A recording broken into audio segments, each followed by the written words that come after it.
par ta lumière éclairée, dans ta main, tiens-nous cachés. Garde-nous auprès du rocher, lorsque tu passeras parmi nous. Laisse ton onction sur nous. Que ces lieux soient visités par ta sainteté, par ta lumière éclairée, dans ta main, tiens-nous cachés. Garde-nous auprès du rocher, lorsque tu passeras parmi nous. Laisse ton onction sur nous.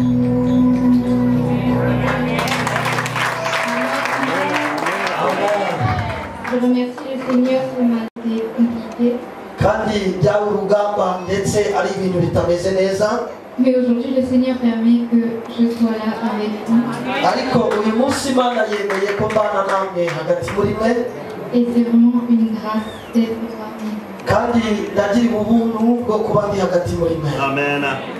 Nous allons ce matin prendre ensemble dans la parole de Dieu, acte 9, turafata ijambo ry'Imana hamwe turasangira, ni byakozwe n'intumwa ibice 9 du verset 1 au verset 19. umurongo wa mbere kumanuka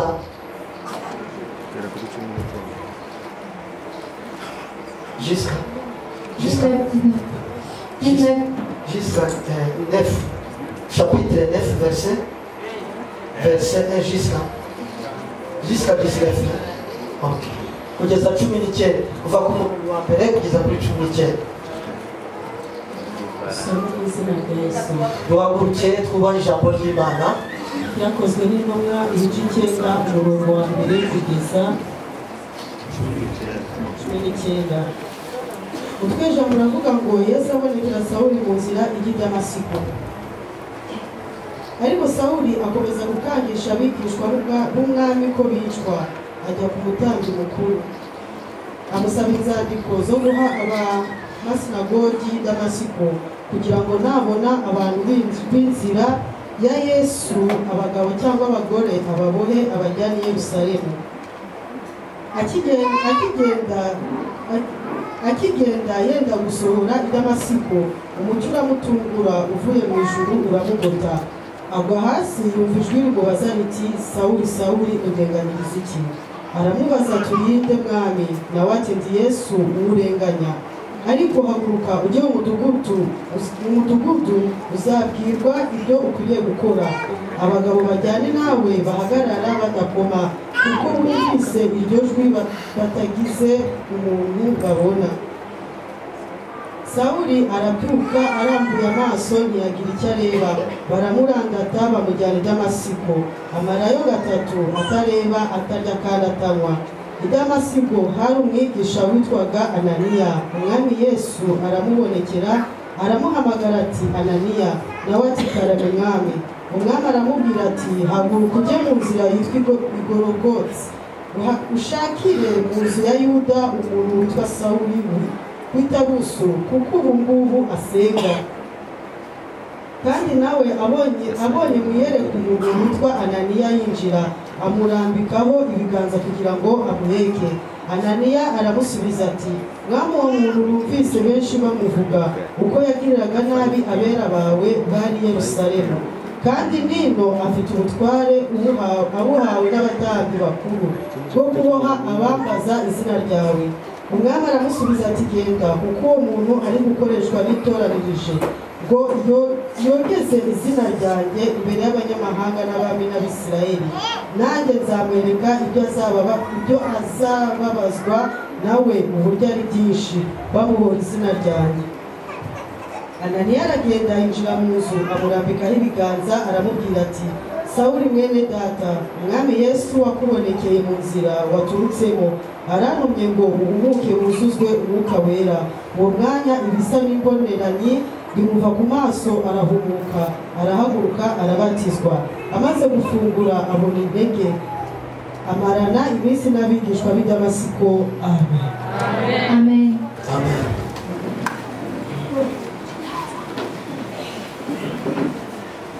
Hier, Ejo quand je dormais, igihe nari ndyamye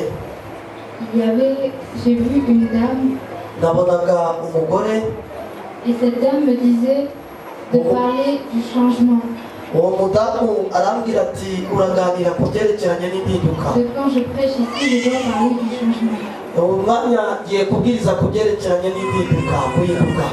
Et hier, j'avais déjà prévu un message Ejo nagerageje kuvuga kuri ubwo butumwa, et je me suis posé la question, qu'est-ce que je vais dire? kandi uyu munsi ndibaza nti ndavuga iki noneho. Parce que le changement, c'est un sujet qui est en réalité très vaste. kubera ko guhinduka ndetse ni umutwe w'ijambo ugomba kuba ukomeye. Dans ce passage de la parole de Dieu, muri buno ubutumwa bwiza cyangwa se ijambo ry'Imana riduhaye, nous voyons l'histoire de Saul. turabona amakuru cyangwa se amateka ya Sawuli. Saul était un persécuteur.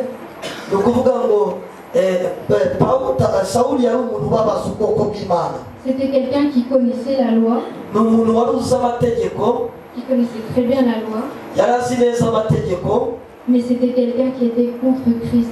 kandi ni umuntu warwanyaga Kristo, Parce qu'il n'avait pas eu la révélation de Christ. kuko ntabwo yari afite ishurirwa rya Kristo. Son but était donc kandi umugambi we de faire du mal gukora ibibi, et d'aller tuer, kandi kujya kwica, d'aller persécuter kujya gutoteza les disciples de Christ. abigishwa. Nous voyons ici donc qu'il était en chemin Bivuga ngo hano turabona yari mu nzira pour aller vers Damas, kugira ngo ajye i Damasiko, pour tuer, kujya kwica, pour persécuter kujya gutoteza les disciples de Christ. abigishwa ba Kristo. Mais durant cette route-là, ariko muri iyo nzira yarimo, il a rencontré le Seigneur Jésus. aza guhura n'umwami Yesu. De nos jours, muri iki gihe cyacu nous avons des chrétiens dufite abakristo qui disent bavuga « Je suis chrétien ». ndi umukristo. C'est un terme qui est devenu un peu une sorte de mode, une tendance. ni ukuvuga ngo nicyo kintu mbese bagenderaho cyane kigezweho. Et parfois même il y a des gens qui disent je suis chrétien, non pratiquant, etc. hari n'abantu bavuga bati turi abakristo kandi bakifuza kubikora gutyo. Donc il y a des personnes qui viennent à l'église hari abantu benshi baza ku rusengero mais qui n'ont pas eu la révélation de Christ. ariko ntibafite ishurirwa rya Kristo. Qui est comme Paul, baza mbese bakisananisha, connaît peut-être des histoires de la Bible, wenda bashobora no kuba bazi amateka ya Bibiliya, mais ils ne connaissent pas Christ. ariko bakaba batazi Kristo. Ils n'ont pas donc la révélation de l'œuvre de la croix. ntabwo bafite iyishurirwa ryo kureba umusaraba. Donc nous pouvons avoir certains différents types de chrétiens. dushobora kubona abo bantu bagiye batandukanye cyane b'abakristo. Ceux qui viennent à l'église pour écouter la parole de Dieu. baza mu rusengero baje kumva ijambo ry'Imana. Ceux qui sont là comme aussi des persécuteurs. ariko bari aho ngaho nk'abantu bo gutoteza. Ce que je veux dire par persécuteur, iyo mvuze abo gutoteza, ce n'est pas forcément de venir tuer quelqu'un, ntabwo ari ukuvuga ngo ndavuga ngo uje kwica umuntu runaka, mais aussi ariko aha ngaha Ce matin, nous avons parlé de la langue, mu gitondo twaganiriye ku byerekeranye n'ururimi des dangers de la langue. igiteye ubwoba cy'ururimi. Il y a aussi des personnes qui viennent hari abantu benshi baza juste pour regarder ce que le pasteur fait, baza kureba ibyo pasiteri ari bukore, comment son voisin est habillé, ni gute umuturanyi we yambaye, ou tout simplement venir critiquer. baza kuza gusa kugira ngo babe indorerezi baze kwirebera gusa. C'est ce qu'on appelle abo nibo twita en quelque sorte une sorte de persécution. ni abantu batandukanye bo gutoteza. Ma question est, ikibazo cyanjye ni iki? est-ce que tu es venu ici parce que tu cherches Christ, ese uza hano uje gushaka Kristo? ou est-ce que tu n'as pas encore la révélation de Christ? ese ntabwo wari wabona ishurirwa rya Kristo?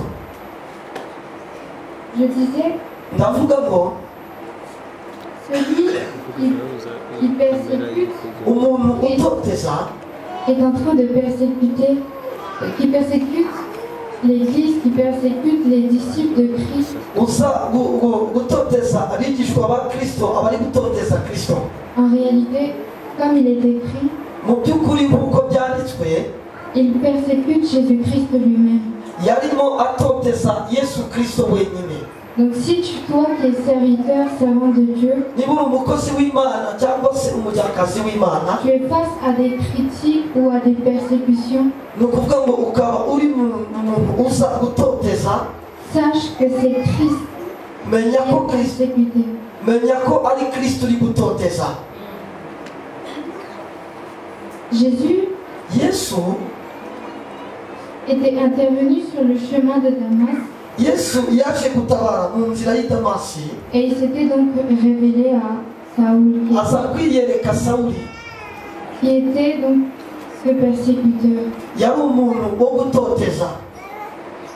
Nous avons plusieurs, igihe kimwe na kimwe je dirais, qualités hari ibintu bimwe na bimwe mbese pour vivre le véritable changement dans notre vie. kugira ngo tube mu by'ukuri mu mpinduka y'ukuri mu buzima bwacu. Nous voyons dans le verset turareba mu murongo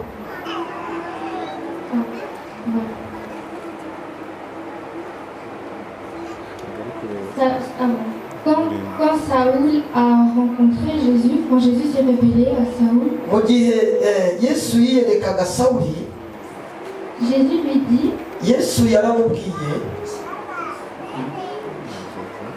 mais relève-toi, noneho byuka entre dans la ville, jya mu mujyi, et là on te dira ce que tu dois faire. aho ngutegeka kugira icyo uri bukore.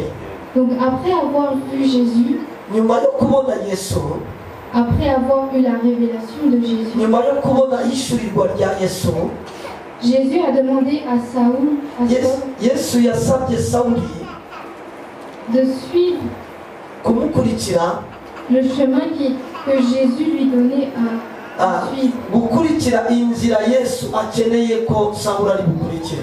Donc l'une des choses pour avoir le changement dans notre vie, kugira ngo tubashe kubona impinduka mu buzima bwacu, c'est de chercher à suivre le chemin de Christ, ni ugushaka uburyo dukurikira inzira ya Kristo, à chercher la volonté de Christ, gushaka ubushake bwa Kristo, à aller là où Christ appelle à aller. aho Kristo aduhamagarira kujya. Par la suite, nous voyons que aho ngaho turabona yuko dans ce passage, muri uwo murongo après, dans ce passage, Saoul a été rendu aveugle.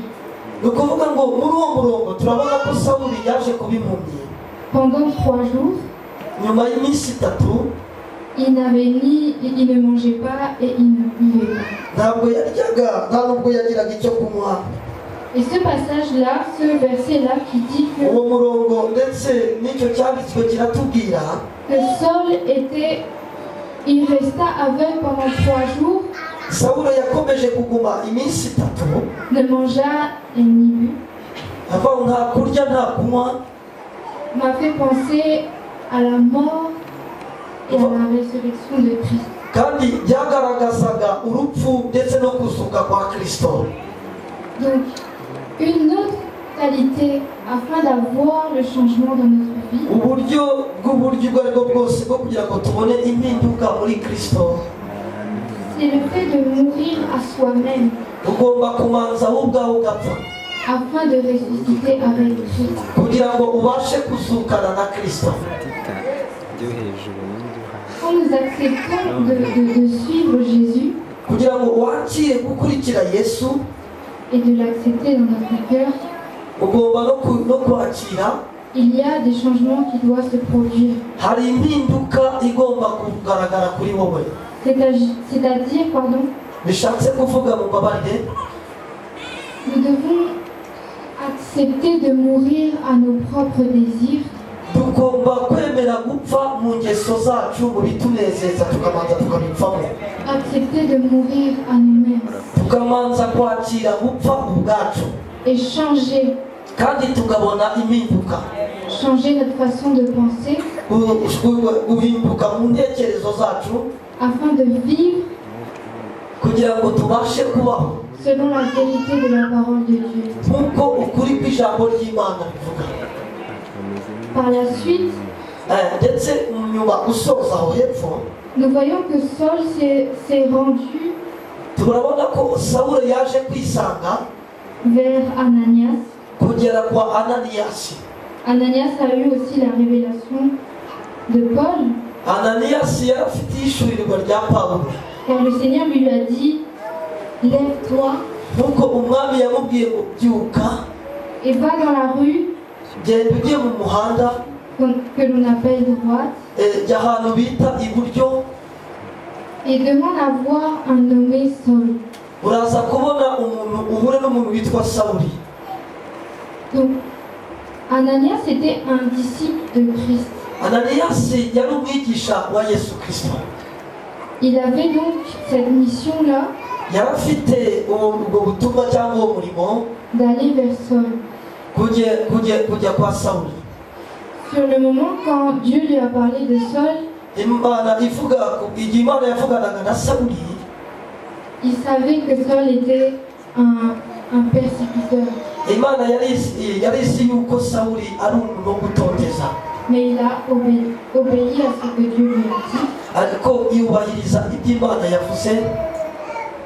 Donc, c'est à travers Ananias binyuze muri Ananiyasi que Saul a retrouvé la vie. Sawuli aza kwisanga yongeye kubona ubuzima, Parce que kubera ko Ananias est parti Ananiyasi aragenda imposer les mains à Saul. ashyira ibiganza bye kuri Sawuli. Il est écrit, haranditswe ngo Saul mon frère, Sawuli muvandimwe, le Seigneur Jésus umwami Yesu t'est apparu sur le chemin yaguhishura cyangwa yakubonekeye mu nzira par lequel tu venais aho wari urimo uza, et m'a envoyé aranyohereje pour que la vue te soit rendue. kugira ngo ubuzima bwawe bubashe kubaho neza, kumera neza. Ici, Ananias ahangaha Ananiyasi peut être aussi l'image du Saint-Esprit ni ishusho igaragaza umwuka wera qui a été envoyé woherejwe afin de nous révéler les choses cachées kugira ngo aduhishurire ibihishwe et de nous enseigner la parole de Dieu, no kutwigisha ijambo ry'Imana, de nous montrer les choses que nous ne savons. kutwereka ikintu tutabasha kumenya. Donc, une autre qualité pour avoir un changement, ubundi buryo kugira décider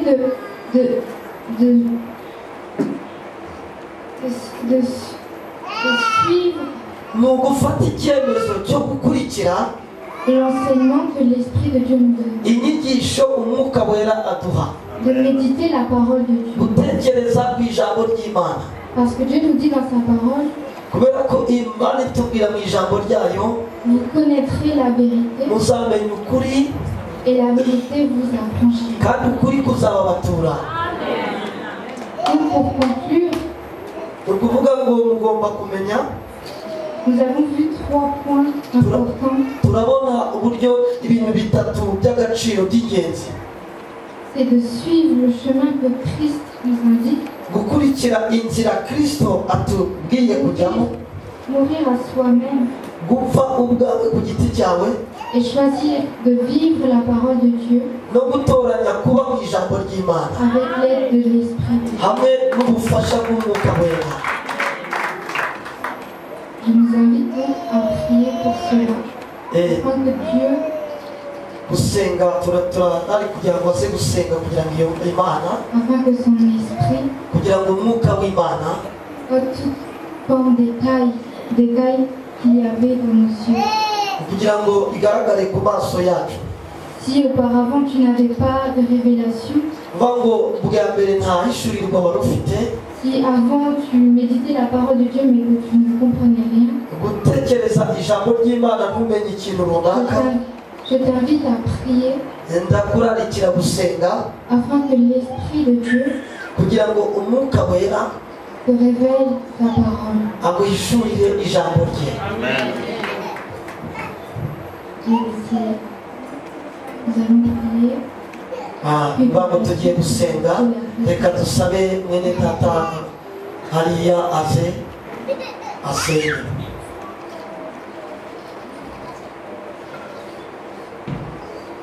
Araritse umugabo we ngo azasenge kugira ngo Imana Umwuka Wera adufashe gusobanukirwa ijambo ry'Imana. Elle dit qu'elle devait prier pour tout le monde afin qu'on ait le changement.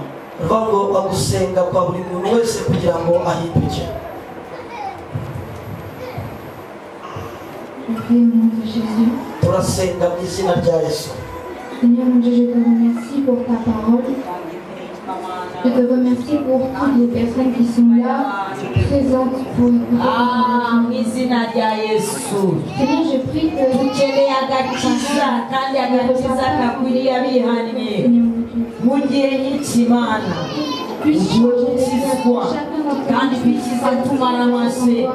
Ntabwo dushaka kuba abakirisitu b'imigati, ahubwo dushaka gufana nawe tukazukana nawe kubw'ineza yawe, kubw'ineza yawe, kubw'ineza yawe, kubw'ineza yawe, kubw'ineza yawe. nous allons prier au nom de Jésus. Amen.